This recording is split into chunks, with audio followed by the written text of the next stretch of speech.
thought cowboy boots would help me develop my rodeo skills. An evening at the Grizzly Rose bar in Denver was enough to teach me otherwise. Welcome to Expat Chatter. This is Brenda Arnold. Denver is a key city in the American West, with a Western-style bar to prove it, the Grizzly Rose. Located in an unlikely industrial district at the edge of town, it's a place where cowboy boots, hats, and Western-style shirts are not just normal, they're practically obligatory. They might as well have a sign at the door saying, "No cowboy shoes, no cowboy shirt, no service, cowboy or otherwise." I'm here to improve on the underdeveloped cowboy facet of my personality with Western-style line dancing and rodeo skills like calf roping and bull riding. Tonight, Sunday, is family night, meaning that all ages can get in. But if you're under 21, you cannot drink alcohol in the U.S. The first time I came here 3 years ago, I learned exactly what that meant. They take their drinking laws very seriously. It is a bizarre contradiction for non-Americans, and for Americans living abroad, that while guns are seen as a sacred right, drinking alcohol is an evil to be controlled at all costs. I made the mistake of not bringing any ID to prove my age on my first visit to the Grizzly Rose. They allowed me to come in, but marked the backs of my hands with oversized black X's, using the widest black magic marker I had ever seen. If they were yellow, they would have been perfect for marking the lines on the sides of the highway. That was the closest I've ever come to being branded. This time I am perfectly prepared. I have my hand curled around my photo ID in my pocket, poised to flash it before the guy with the itchy hands and black marker gets any ideas. But they have now relaxed the rules. People who are clearly above the age of 21 are simply waved in. I'm frankly disappointed at this missed opportunity to show my cockiness. It seemed like such a Western thing to do. Lacking a six-shooter, I could have at least whipped out my ID. Not only am I armed with my ID, I'm also better prepared on the fashion front in my bona fide cowboy boots. I justified this purchase by convincing myself that I would actually wear them back in Munich. On the other hand, no matter how hard I racked my brain, not a single incident of a person wearing a cowboy hat came to mind during decades of living in Germany. So, no hat. The first event of the evening is at 7 p.m., a lesson in line dancing on the spacious wooden dance floor. The instructor announces that he's been giving lessons in line dance here for 18 years. He has the perfect combination of humor and the ability to explain things very simply for beginners. Once I recover from the sight of so many cowboy boots and hats on the dance floor, another realization hits me. There are almost as many men on the dance floor as women. Young men, too. For reasons yet unclear to me, men in the U.S. and Western Europe have largely lost the ability to dance. At some point in the past, somebody must have deemed dancing to be unmanly, unnecessary, or otherwise stupid.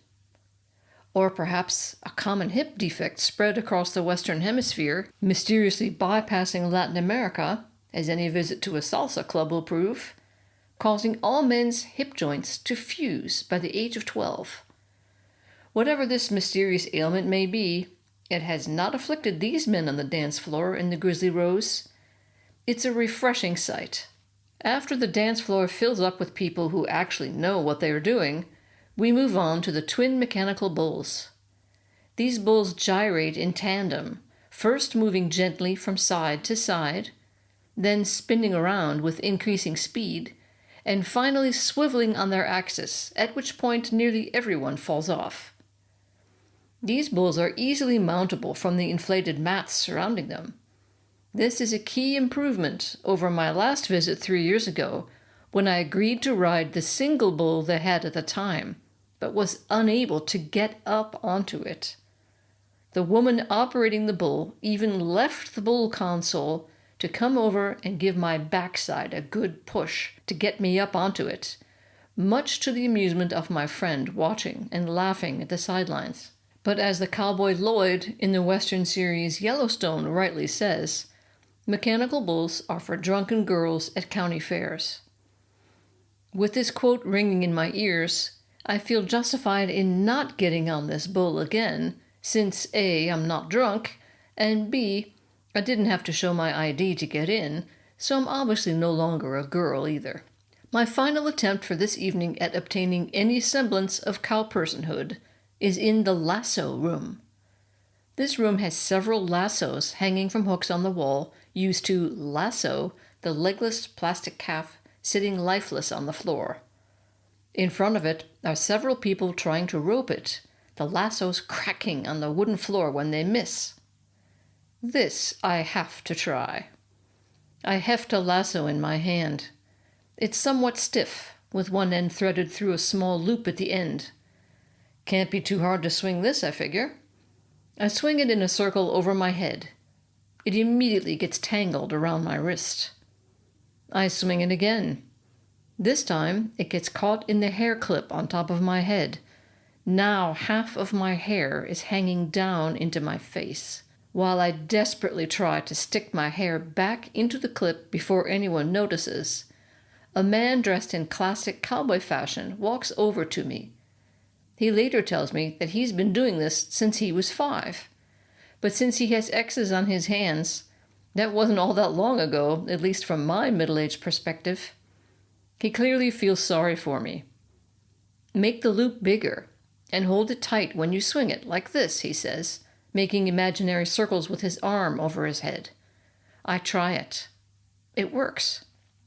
Good. Now move closer to the calf and aim for the horn on this side, he says, kneeling and pointing to the horn on the far side. After several tries, I am getting better, but still don't manage to rope the calf.